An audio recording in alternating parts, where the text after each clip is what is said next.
The football team looked to stay hot against conference rival Louisville, while the men's soccer team also traveled down to Kentucky to take on the Cardinals. All that and more is coming up on Sports Night.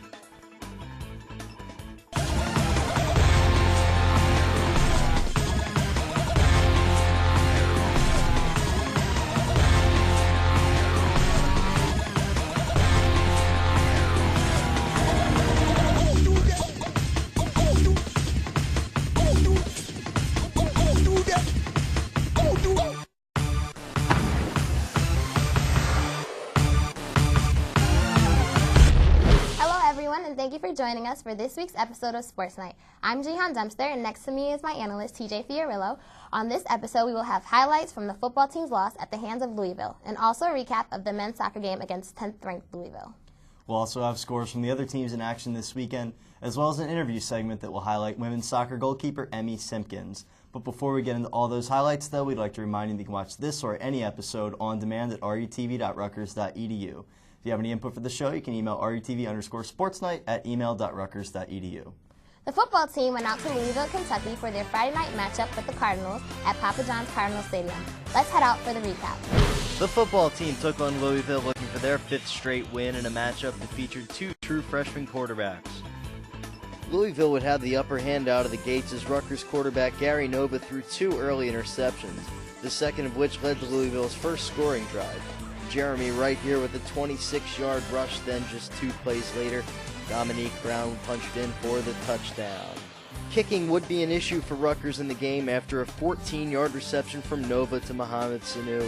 Sansanti would fail to connect on the 31-yard field goal attempt. Next Rutgers drive, Savon Huggins broke free for his biggest gain of the season with a 26-yard carry, which would eventually lead to another attempt for T, but again he can't hit, this time from just 25 yards. And the Knights would remain in the 7-0 hole. The Knights again were able to block a kick. This time John Beezer was the victim as Marcus Cooper would again get a hand on the ball to set Rutgers up nicely. Gary Nova would go back to Sanu for a 10-yard pickup down to the Louisville 10. With just a second left, Coach Shiano would roll the dice and elect to go for the touchdown. His freshman back Savon Huggins made the choice count, getting into the end zone and tying the game at 7. A long field goal and a touchdown would build up a 16-7 lead for the Cardinals. Their PAT was blocked, which gave the Knights a bit of momentum. Rutgers would turn to their ace receiver Sanu to help bring them back, first with the 19-yard completion from Nova, and later in the drive, Nova would hit Sanu in the back of the end zone to cut the Cardinal lead to just 2. A David Rowe interception would start a potential go-ahead drive for Rutgers at their own 20-yard line, and they would go to work from there. Nova drops back and finds Mohamed Sanu for a 13-yard pickup, but just 2 plays later, Nova would be intercepted by Dexter Heyman on the 40-yard line.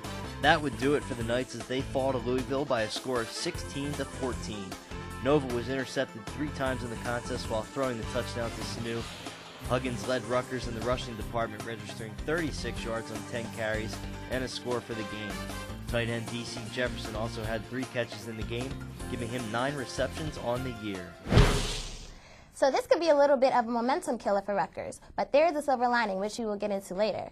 The play that is going to last in everybody's heads is a final interception thrown by Gary Nova, which sealed the game up for Louisville.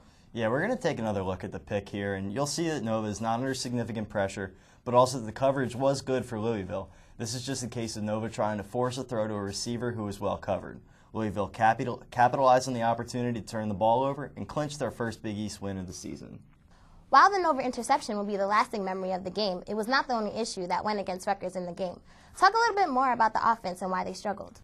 Well, I think that looking at the box score, all the telling stats that really jump out to you, 3 interceptions from your freshman quarterback, just 91 rushing yards in the night, and a couple of really costly drop passes throughout the course of the game that really hurt Rutgers. All of these problems can be overcome, but in the midst of everything happening on Friday night, it was just too much for Rutgers to get past. Last week you made a point about how important it is for the Knights to focus in order to avoid costly mistakes from some of their inexperienced players at the skill positions. How much of an impact did these mistakes have in the grand scheme of the game? That's the whole story right there, if you're asking me. 3 interceptions, 2 in the first quarter, which can really deflate a team right out of the gates. That had to be addressed and erased if this team wants to win against West Virginia. On a lighter note, though, we saw a better performance from Savon Huggins, who was able to hold onto the ball and score the first night touchdown. His confidence is important for Rutgers in the last half of the season. So, in reference to that silver lining we mentioned earlier, the team also had a little bit of help from Syracuse on Friday night. What exactly happened? Well, Syracuse was able to knock off West Virginia this weekend up in the Carrier Dome by a score of 49-23. If Rutgers can take care of business this weekend against West Virginia, then also against Cincinnati later in the year, as well as taking care of business against Connecticut and USF, they will put themselves in a position where they can win the conference and claim the automatic qualifying bid to a BCS Bowl. The team will be right back at it this weekend, like you said, against West Virginia. The game will take place at the High Point Solutions Stadium, and the kickoff is slated for 3:30 p.m. If you can't get tickets, the game will be airing live on ABC. Well, another team who is focused on remaining near the top of their conference standings is the men's soccer team, who also took on Louisville this weekend down south. We're going to send you back down to Kentucky for a recap of the men's soccer game against the top 10 opponent. The men's soccer team took on 10th-ranked Louisville Cardinals in Louisville, Kentucky, looking to remain near the top of the Big East standings. In the 30th minute, Louisville's Andrew Farrell would tap in a rebound past Rutgers keeper Kevin McMullen to put the Cardinals up 1-0. Rutgers would counter, though, as in the 52nd minute, J.P. Correa would put a ball into the left side of the net after receiving an assist from Ibrahim Kamara, tying the game at 1. This score would hold up as the Knights and Cardinals would finish in a 1-1 tie. J.P. Correa turned in a solid performance, scoring his 5th goal of the season to tie the game. Ibrahim Kamara added that assist, and Kevin McMullen turned in another solid performance in net, coming up with 3 saves. A big point was earned here in the standings, which will help the Knights' overall conference record. This was a good test for Rutgers against the 10th-ranked team in the nation, and it showed that the team's recent success has not been a fluke. Definitely no fluke involved here. Lots of focus has been shown in the recent stretch. They've gone 4-0-1 over the last 2.5 weeks. Coach Donegan has been getting solid contribution all over the field, especially with the depth this team has shown in its young offense. The team has 5 players with 6 or more points this season in just 13 games, which is definitely helping, and their depth helped them out once again, this time with the goal coming from J.P. Correa to help the Knights to earn the tie. Correa has really been a super freshman for this Knights team so far this season. I wouldn't expect there to be any letdown either. This kid is talented, lots of creativity, and good vision is showcased by his 4 goals and 5 assists so far in the year. And don't be surprised if his name starts to come up in discussions for Big East Rookie of the Year when the end of the season comes around. The team surely has felt the contribution of Correa as referenced by their overall record of 8-5-2. What is coming up for the Knights? Well, this weekend is the big showdown with USF at Yersak Field. This game will be much anticipated by the entire conference, and there will be lots riding on the outcome. 1 o'clock on Sunday, October 30th, will decide Rutgers standing in the Big East Red Division. They currently sit just 3 points behind the Bulls in the table, and a win could mean a division championship, so be sure to get out and support your Knights. That will be a huge contest. Can't wait to see how Rutgers fares against another top 10 program. We're going to be taking a short commercial break, but be sure to stay tuned as we will have the Night Report segment and also an interview with Emmy Simpkins. I'm T.J. Fiorillo, my co-host is Jihan Dempster, and you're watching Sports Night on RETV.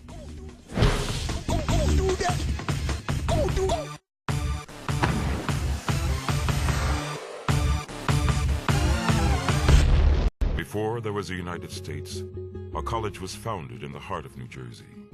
Before I became a CEO in the global marketplace.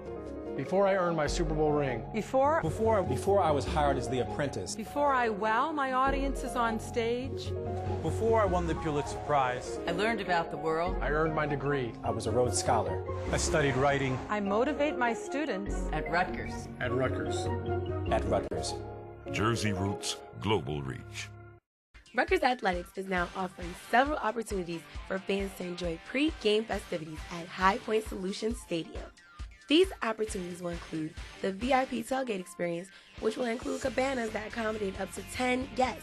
Also new this season will be the Liberty Helicopter Suite and Terrace at High Point Solutions, where you can watch all the action. This elusive space features indoor suite seating as well as a covered outdoor terrace. There are also exciting pregame activities for the whole family to participate in, including the Scarlet Walk and Rutgers Kids Zone, which will feature boardwalk-themed games, music, food, and rides. So Rutgers fans, put on your scarlet and black and head on down to the stadium and cheer our boys on to a great season. Before there was a United States, a college was founded in the heart of New Jersey. Before there were bowl games, the first college football game was played at Rutgers. Before there were cures for tuberculosis, Rutgers scientists discovered the breakthrough antibiotic. Before the Supreme Court's landmark ruling, a Rutgers alumna helped make the case for desegregation. Before the world changes again, Rutgers will be working on it.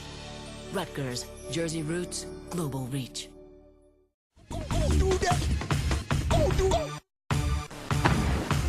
Welcome back. You're watching Sports Night on RUTV.